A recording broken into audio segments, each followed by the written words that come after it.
T-Man 978 Chill Review. Previously on Chill Review, Gold Bumblebee. Check it out. As for this review, though, I'm reviewing Transformer Cybertron Scout Class Clocker.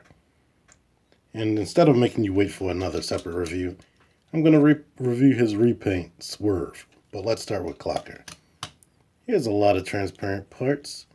He's mostly white with blue and like a darker blue and an orangey, mustardy orange color.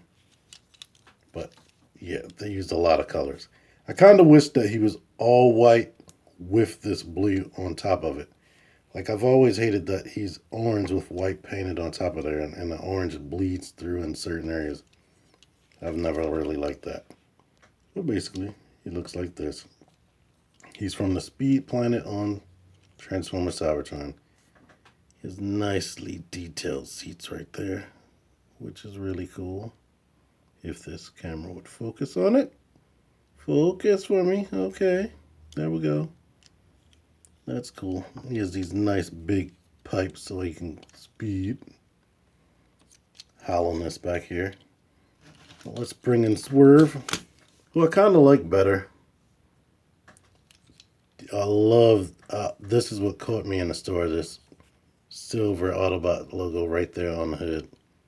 And I love that he's mostly red all around and not just another color painted red, which sucks. His headlights are transparent black and the windshield is transparent black.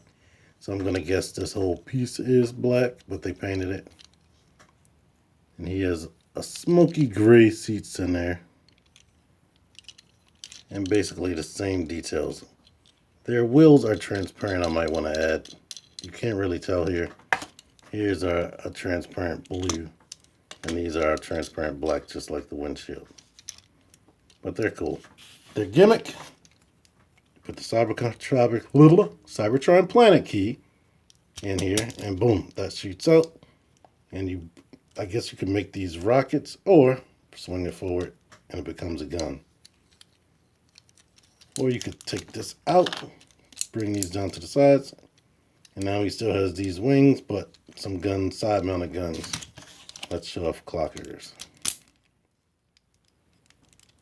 There you go with that. Of course, while that planet key is in there, you can't put these down, so you got to take the key out.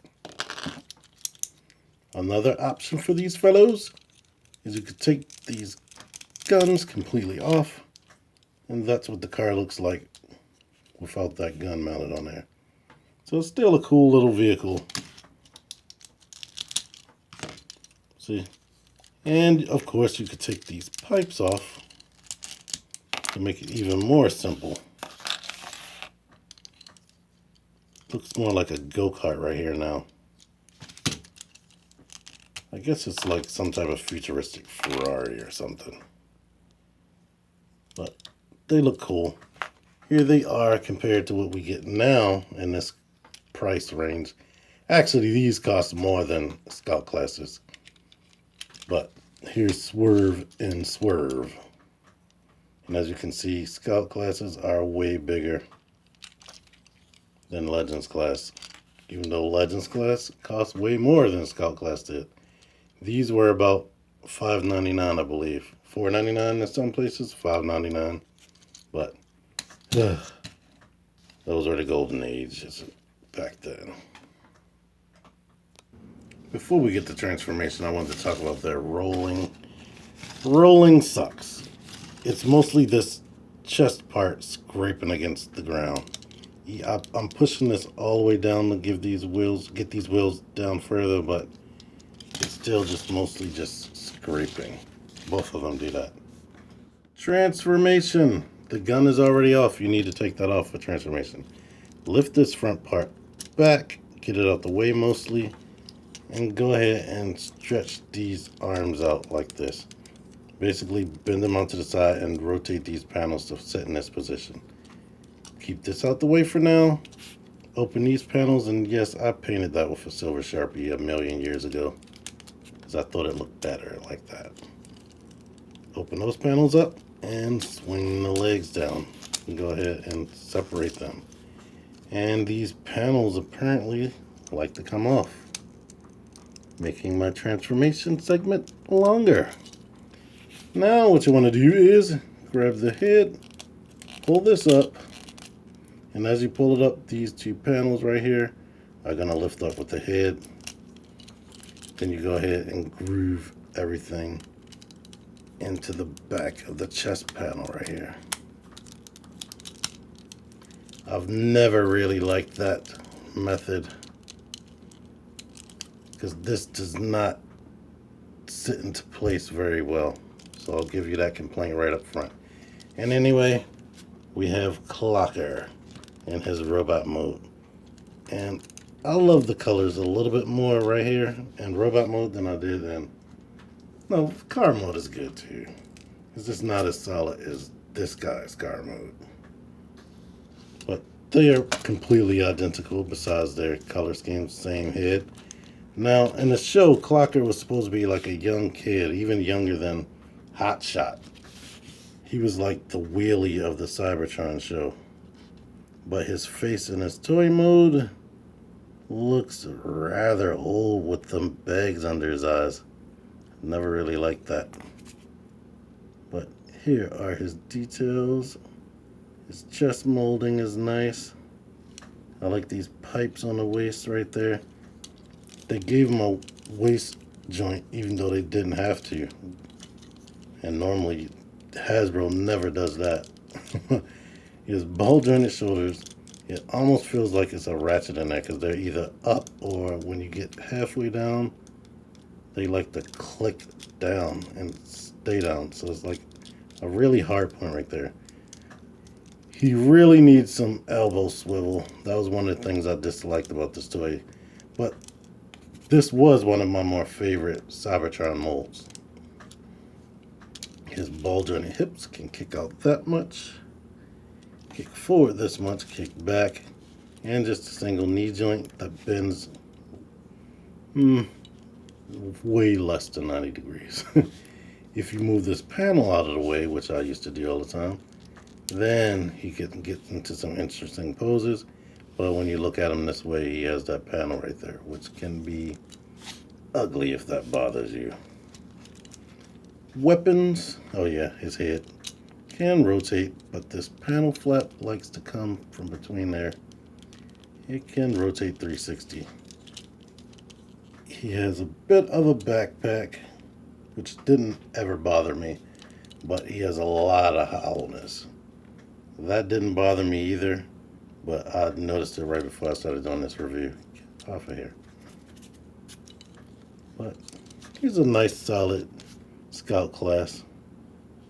Weapons choices, you can swing these around, these pipes around, and they can be either some underslung blasters or I used to pretend that they're like Wolverine type claws. And of course they can come from out of here and peg into his hand. Or you can take his blaster and put this into his hand. What I've never really liked about this blaster is the two pegs are on the sides and not centered. That has always bothered me. I didn't ever know which peg to put into his hand. And of course you can lift the guns up. And he can have this, which always looked a little bit weird to me. But anywho, let's bring out Swerve.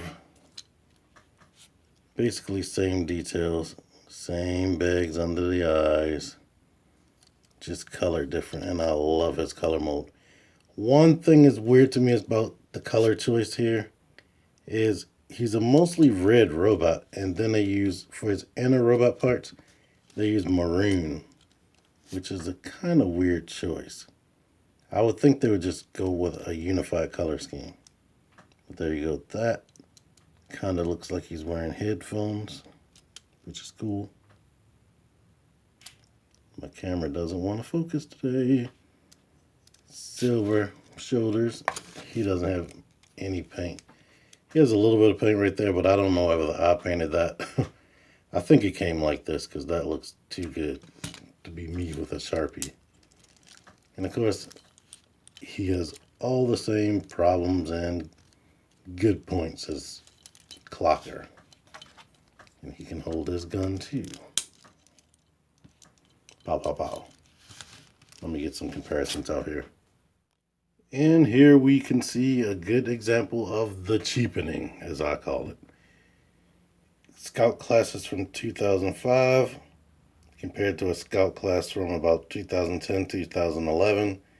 And now the equivalent to scout class, because this is all we're going to get. We're not going to get scout classes this big anymore. We're only going to get legends, and they cost more. I don't understand Hasbro. I thought they were going to make the figures smaller so they could keep the prices they were giving us, but this is what you get now. And here they are next to my current favorite toy at the moment because he's sitting here, and I figured, why not? At the end of the day, these two scout classes hold up very, very well. I used to enjoy them a whole lot.